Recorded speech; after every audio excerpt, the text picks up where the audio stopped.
solidarité, engagement, bénévolat, radio fidélité au cœur des assauts.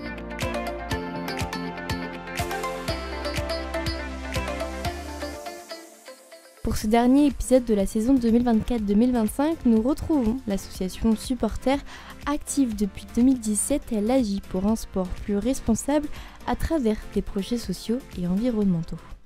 Bonjour Sylvain, aujourd'hui Supporter agit surtout en Loire-Atlantique. Pensez-vous étendre vos actions à toute la région des Pays de la Loire ?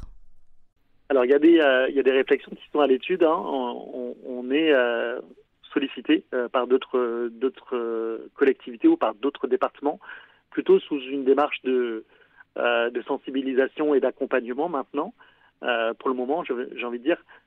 Donc on intervient déjà en Maine-et-Loire, on intervient dans la Sarthe ou dans la Mayenne pour faire des sensibilisations, pour accompagner des clubs qui ont envie de s'engager dans cette démarche. Pour ce qui est de la recyclerie, pour l'instant, vous avez raison, on est présent qu'en Loire-Atlantique.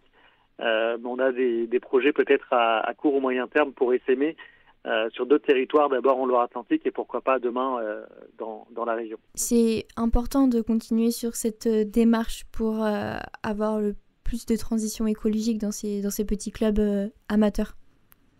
Oui, je pense que c'est des sujets qui sont prégnants. L'urgence climatique, je pense qu'on l'a tous en tête.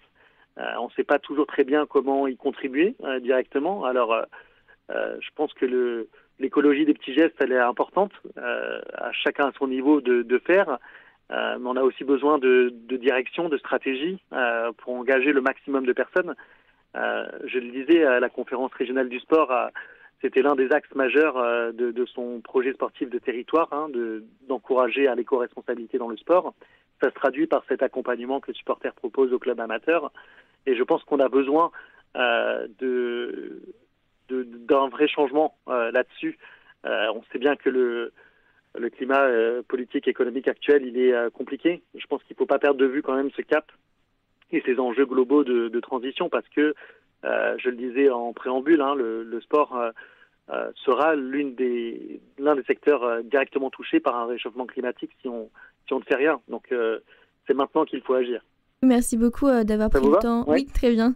D'avoir pris le temps pendant votre pause déjeuner d'avoir répondu à mon appel. Plaisir. Cette semaine, vous avez découvert l'engagement de l'association Supporter. Pour en savoir plus, rendez-vous sur leur site internet supporter.fr.